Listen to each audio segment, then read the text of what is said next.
Buenos días con todos los presentes y los que están conectados en línea.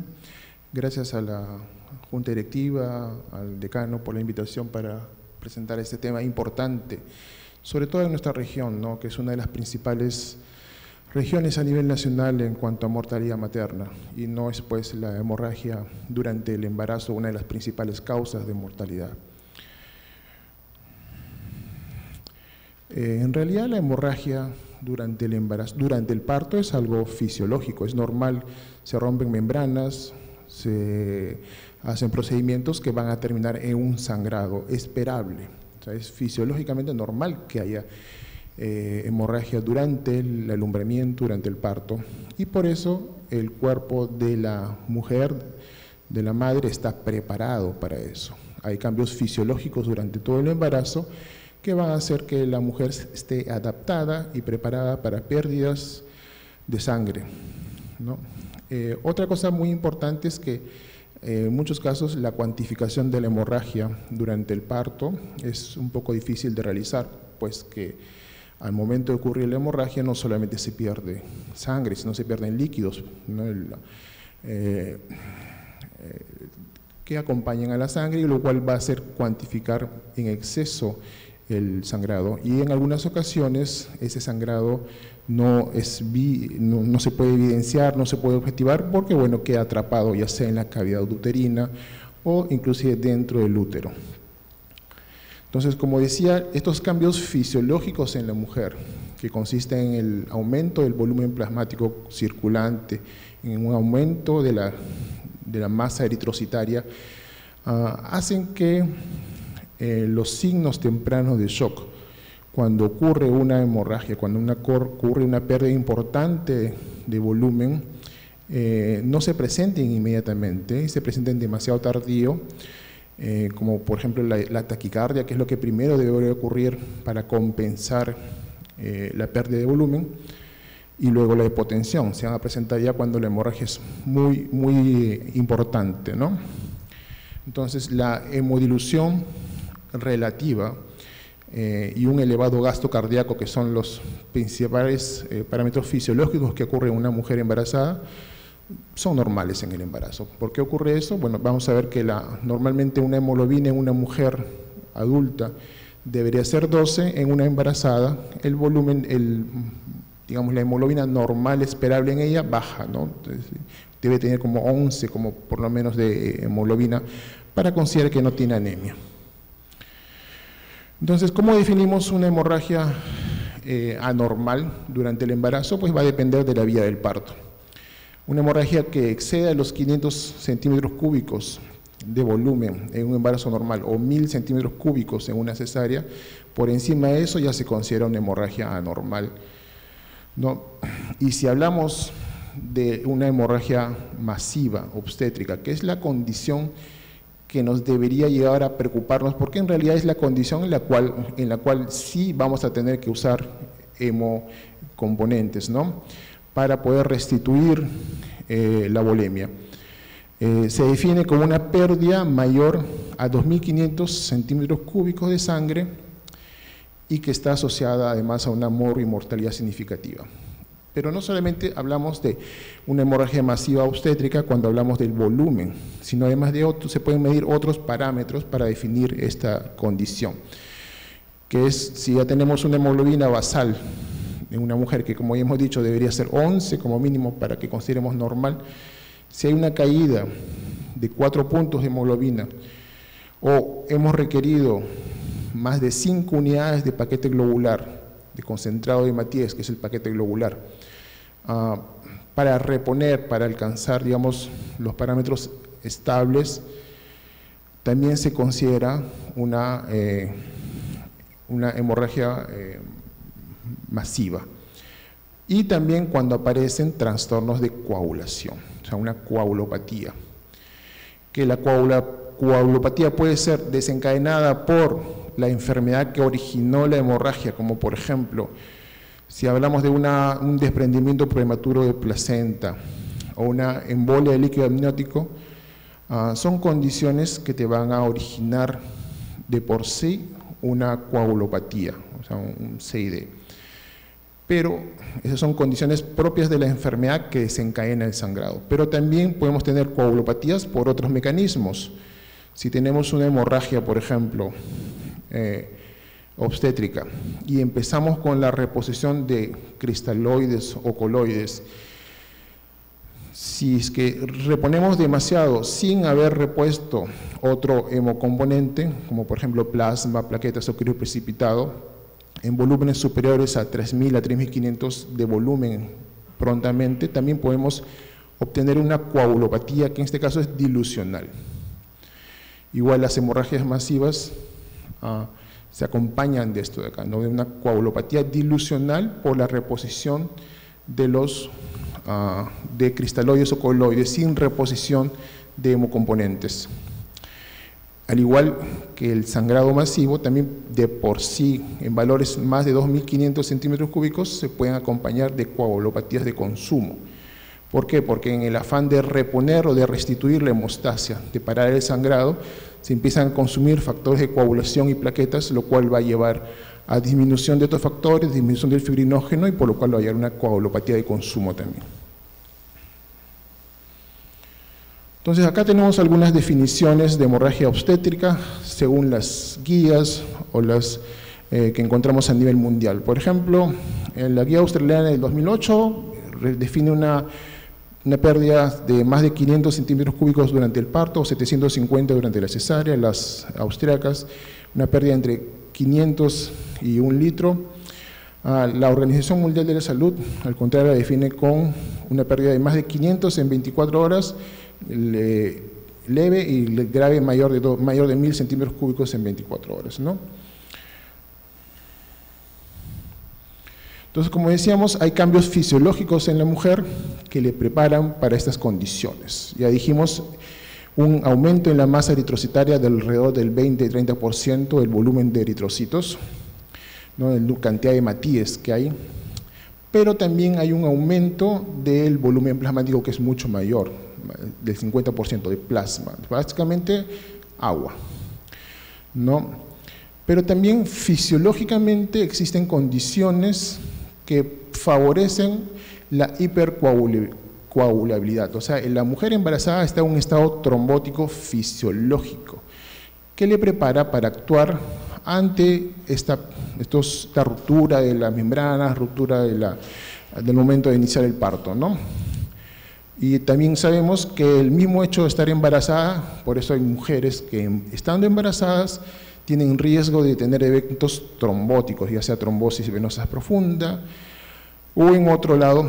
¿Por qué? Porque ya de por sí está en un estado fisiológico protrombótico. Los anticoagulantes naturales como la proteína S y la proteína C disminuyen, y además también existe una trombocitopenia fisiológica, pero que no debería tener manifestaciones clínicas. ¿Por qué? Porque la trombocitopenia en estos casos debe ser leve a moderada. Cuando uno recién alcanza recuento plaquetario por encima de 50.000 es que obtiene, o que es que hay un riesgo de sangrado espontáneo. Pero normalmente estas trombocitopenias del embarazo, que son fisiológicas, que son básicamente dilucionales, no deberían de bajar de 70.000, 80.000 el recuento. Por eso es que no debería haber manifestaciones clínicas relacionadas a la trombocitopenia. Entonces acá vemos algunos parámetros que se cambian o que se alteran fisiológicamente durante el embarazo. Por ejemplo, que factores que aumentan durante el embarazo tenemos el factor de coagulación el 1, el 7, el 9 y el 12.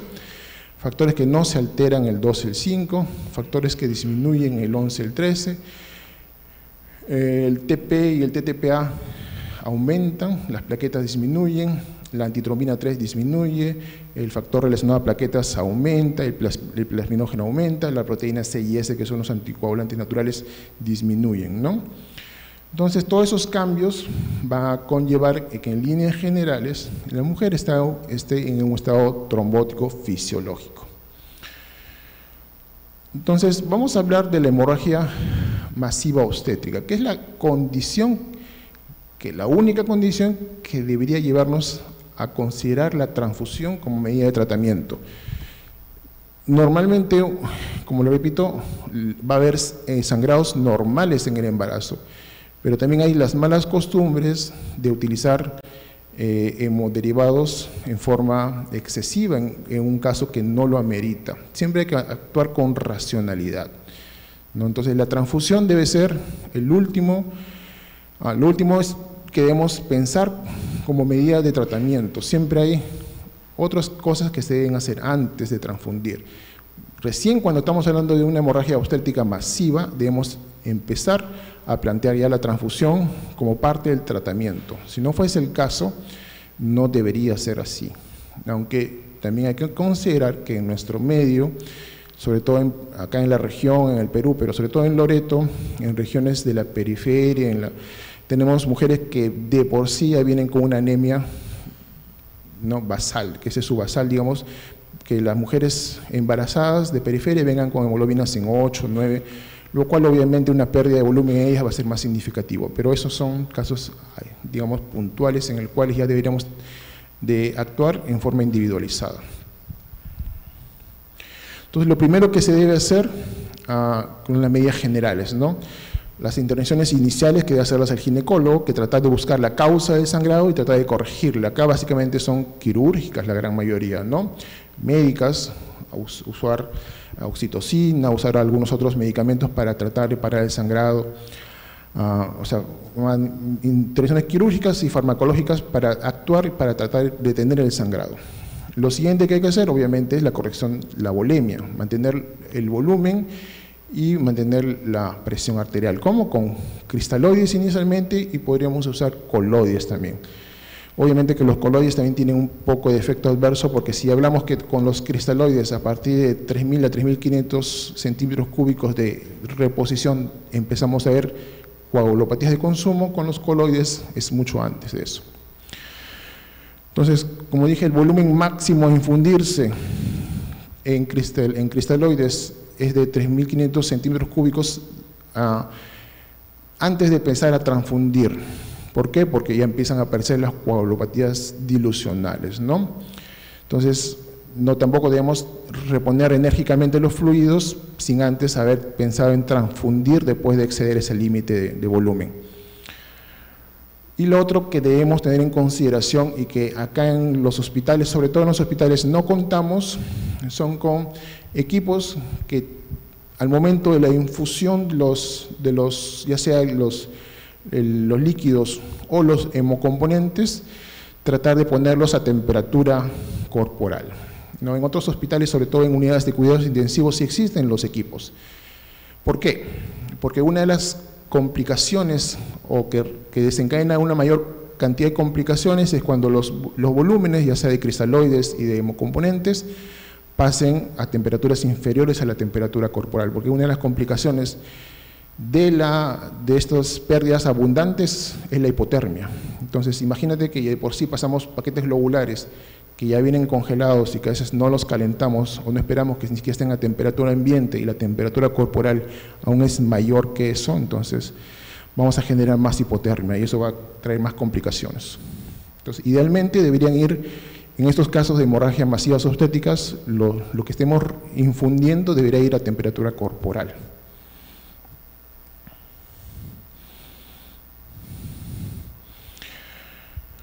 Entonces, el tratamiento farmacológico es la principal base, ¿no? O sea, la reposición de líquidos y tratamientos médicos que debe hacer el ginecólogo.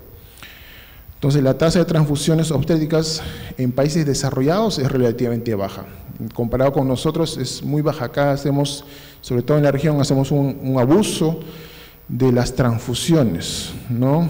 Entonces, tratar de que el paciente que entre a cesárea, que tenga como 10 de hemoglobina o inclusive cirugías, digamos, electivas con 10 de hemoglobina, no, pues, o sea, normalmente una hemoglobina óptima para entrar a la sala de operaciones y que no tenga riesgo es 7. Muchas veces los 7 u 8, de repente si tiene alguna cardiopatía asociada, ¿no?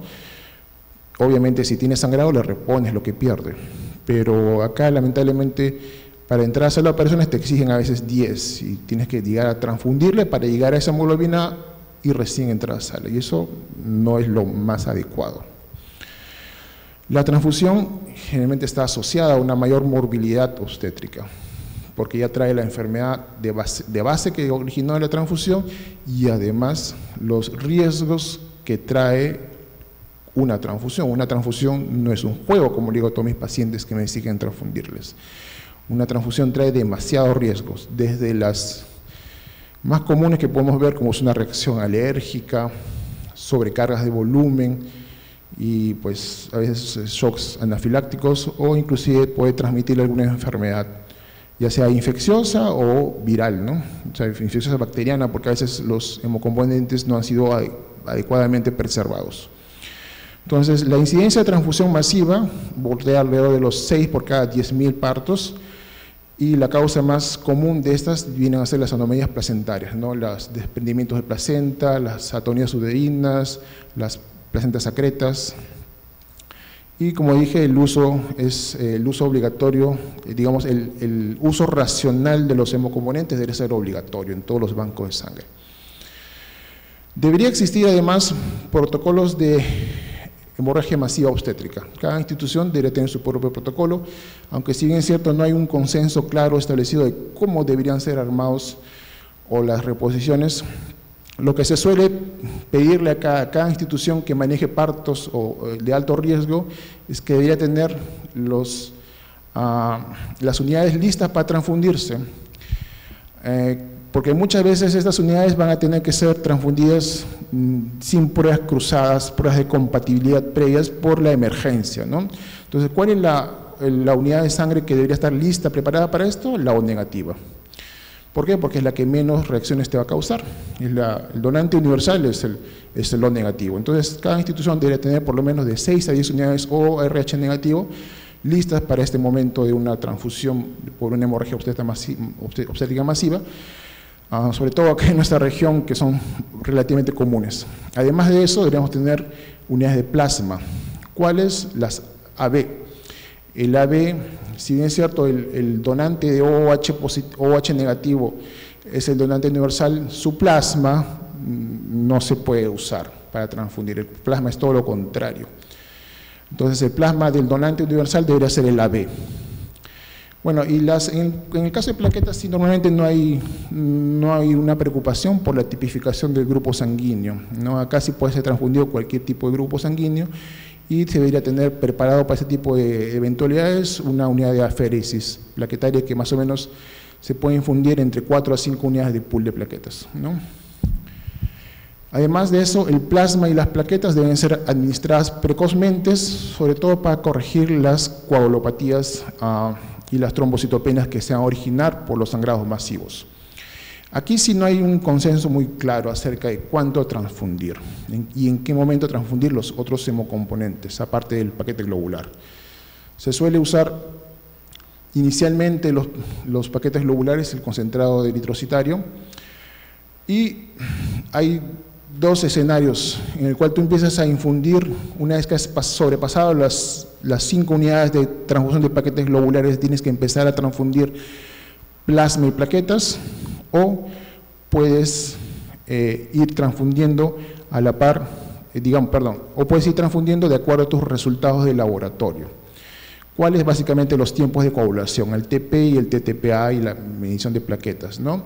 El objetivo es evitar que las plaquetas bajen por debajo de 50.000, que van a condicionar a que el sangrado aumente, y que los tiempos de coagulación no estén por encima de 1.5 veces el valor digamos, mayor. O sea, siempre cuando mides los tiempos, valores referenciales mayor y menor. Por encima del valor superior, 1.5, sobre eso, hasta ese valor debería ser óptimo esperar. Más allá de eso, sí, necesariamente hay que transfundir para tratar de disminuir esos tiempos. Ahora, el problema acá es que procesar las muestras, sobre todo de tiempos de coagulación, te puede demorar 1 o 2 horas hasta que te den el resultado, y en estos casos de hemorragias obstétricas, ese tiempo es muy importante. Entonces, ¿qué es lo que debería usarse? ¿Qué es lo que usan los hospitales más grandes y más importantes del primer mundo? En Lima ni siquiera En todos los hospitales tienen este método de cuantificación, ni que decir acá en Loreto, es la tromboelastografía. La tromboelastografía lo que hace es en forma directa y en la cama del paciente o en sala de operaciones, porque generalmente este equipo se maneja en sala de operaciones, va midiendo, digamos, dinámicamente cómo va variando el parámetro de coagulación, la formación del trombo. Y de acuerdo a la curva que se desarrolla, el médico que interpreta esto va diciendo qué es lo que le falta al paciente. Le falta plasma, le falta crioprecipitado o le falta plaquetas para corregir lo que está ocurriendo en el momento en el paciente. Eso ocurre digamos, al pie del paciente. Entonces ese equipo no existe acá. Inclusive en Lima muchos hospitales ni lo tienen, ¿no? Entonces, como dije, tu corte es 1.5 el valor del tiempo de protrombina o el tiempo parcial de tromboplastina activado para empezar a infundir plasma fresco congelado. ¿A qué razón? Entre 10 a 15 centímetros cúbicos por kilo de peso. Y tu corte de plaquetas debe ser 50.000 para empezar a transfundir, además del plasma, plaquetas en hemorragias activas. En el caso del crioprecipitado, el corte debería ser por debajo de 100 a 150. Por debajo de eso tú deberías empezar de fibrinógeno, porque básicamente cuando tú transfundes crioprecipitado estás dándole fibrinógeno y algunos factores de coagulación, sobre todo el 12. Entonces, por debajo de 100 a 150 miligramos tienes que empezar a infundir crioprecipitado. ¿A qué volumen? Más o menos de una unidad de crioprecipitado por cada 10 kilos de peso. Entonces, esto es lo que algunas guías internacionales recomiendan para cada condición, ¿no? Por ejemplo, la OMS, vemos ahí en la línea media que en el caso de lo que dice el point of care, es lo que hablamos de la tromboelastografía. La mayoría de guías la recomiendan, que es lo que debería hacerse para monitorizar cómo va yendo la curva de coagulación. En el caso de plasma fresco congelado, la OMS no determina un momento en el cual transfundirlo. Sin embargo, otras guías sí lo hacen, ¿no? De 15 miligramos por kilo, por ejemplo, como objetivo. En algunas va de 10 a 15 miligramos. El uso de ácido tranexámico igual es controversial, algunas la recomiendan, pero esto viene ya derivado de los estudios hechos en pacientes politraumatizados, no tanto en pacientes gestantes obstétricos, ¿no? Y el uso de lo otro que se puede usar es el factor 7 activado, que es un factor 7, digamos, recombinante que se puede aplicar en casos de hemorragias con trastornos de coagulación. Pero con esto hay que tener mucho cuidado. ¿Por qué? Porque tenemos que tener plaquetas por lo menos por encima de 20.000 y un fibrinógeno por lo menos por encima de 100. ¿Para qué? Para evitar cuadros, todo lo contrario, trombóticos. Nos va a ayudar a parar el sangrado, pero sí también nos puede desencadenar cuadros trombóticos con el uso del factor 7 activado. Entonces, como conclusiones, tenemos que el reconocimiento precoz de una hemorragia masiva obstétrica es vital para evitar la aparición de las complicaciones relacionadas a esta, ¿no? Dijimos hipotermia, acidosis metabólica, las coagulopatías y una anemia, que básicamente la combinación de todo esto va a llevar a un peor pronóstico en los pacientes. Lo inicial es lo que debe hacerse reanimación con fluidos endovenosos en forma rápida, no con el objetivo de, o sea, no vas a esperar a tener tus resultados en laboratorio para iniciar con la reposición de fluidos. Y es importante tratar la causa que desencadena el sangrado, ¿no? Y siempre tener sangre o paquetes globulares o RH negativo para poder usar lo más inmediatamente posible. Bueno, gracias. ¿Alguna pregunta que tengan?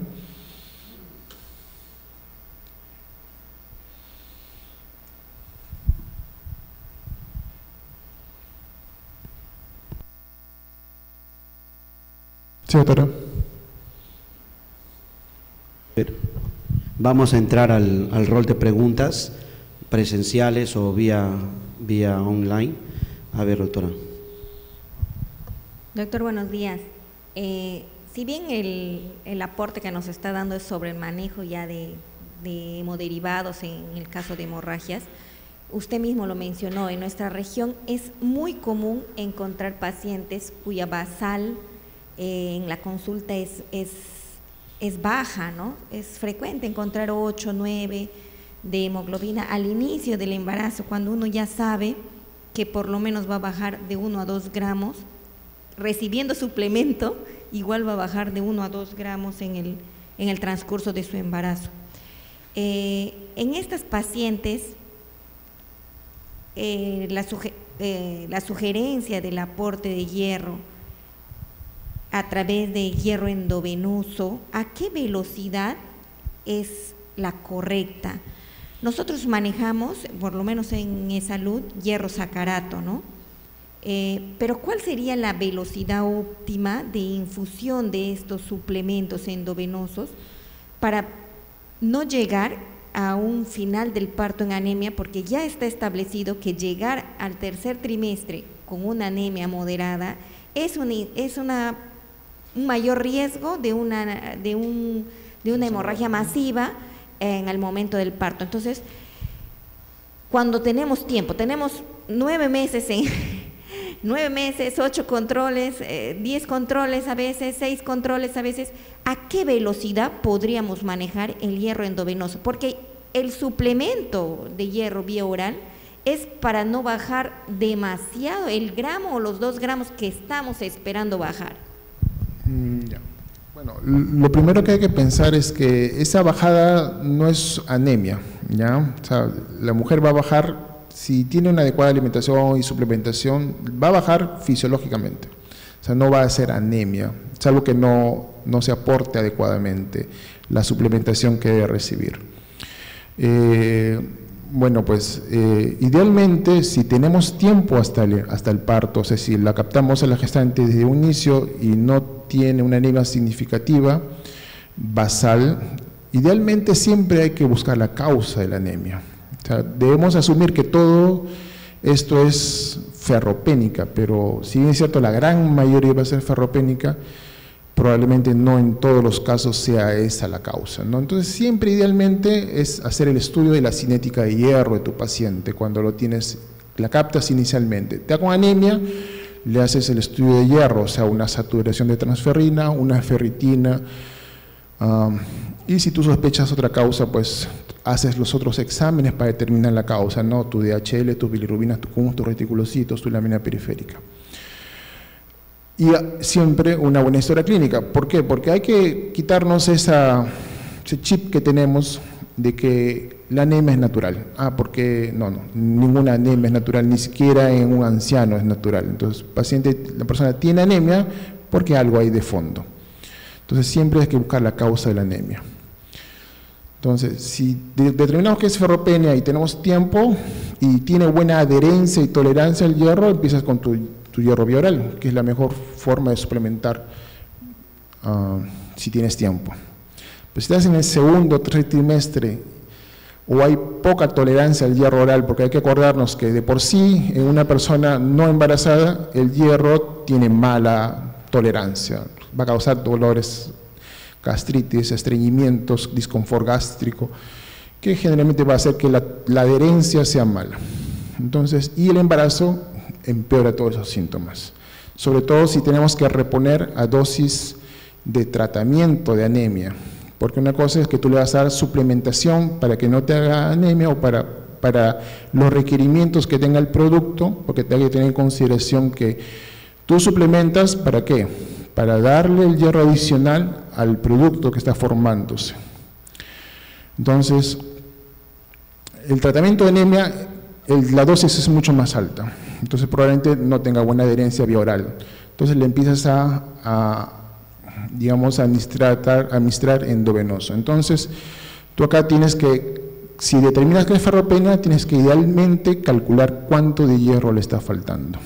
Y con una fórmula bien simple, calculas la dosis, ¿no? O sea, tu hemoglobina ideal, que debería ser 12, menos tu hemoglobina basal, con la que llega el paciente, pongamos que es 8, tienes 4 puntos de déficit de hemoglobina, Esto lo multiplicas por una constante que es 2.4 y esto por el peso de la paciente en ese momento.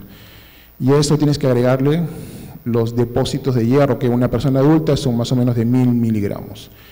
Entonces, eso te va a salir más o menos entre 1500 y 2000 miligramos de hierro que le falta a la paciente. Entonces, si tú tienes hierro sacarato a tu disposición, te faltarían alrededor de 15 a 20 ampollas de hierro que administrarle en ese lapso de tiempo. ¿Cuánto es la dosis máxima de hierro sacarato que puedes administrar por día? Son 200 miligramos. No deberías de administrar más, no es que no puedas ponerle, puedes poner, pero el problema es el exceso de hierro circulando, actúa como toxina, o sea, se empieza a oxidar y ocurren muchas acciones, digamos, redox, oxidorreducción en sangre que te va a alterar proteínas, es un poco complicado. Entonces, la máxima dosis que va a poder entrar a la circulación y automáticamente pasa a tus receptores transportadores es 200 miligramos diarios de sacarato, porque existen otras formas de hierro, como por ejemplo la carboximaltosa, que la dosis máxima de hierro que tú puedes administrar en estos casos es 1000. Entonces, tú le das 200 diario. Si tienes tiempo, le puedes dar interdiario. Si no dispones de mucho tiempo, se lo das diario. Idealmente debe ser interdiario para evitar todas estas complicaciones. Pero si no dispones de mucho tiempo, le pones 2 ampollas diario. ¿En qué dilución? Siempre 1-1-1. O sea, si le das 100 miligramos, lo diluyes en 100 centímetros cúbicos de cloruro, que va a 1 hora de infusión. Para evitar, ¿qué cosa? Las complicaciones al nivel de una flebitis porque si va mucha infusión, va a dañarle, va a tener dolor en los vasos sanguíneos, dolor en los miembros. Entonces eso va a generarte problemas en el paciente, ¿no? Y así tu paciente lo tienes 2 horas en infusión diario, hasta que completes lo que le falta, que pueden ser 16, 18, de acuerdo a lo que has calculado, ¿no? 20 ampollas. Generalmente va ahí, entre 14 y 20 ampollas de hierro que le debes administrar, para que tenga lo que debería tener. ¿Alguna duda?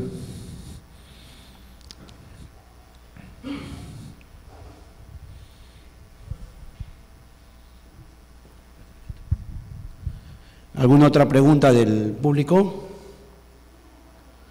Perfecto.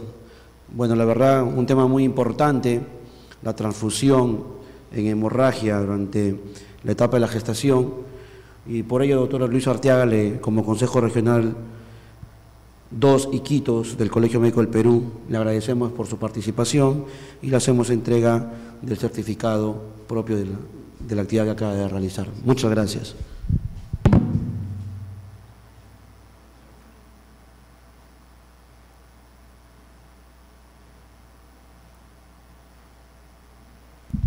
Bien, muchísimas gracias. Un aplauso para el doctor, por favor. Bien, continuando con el evento, el día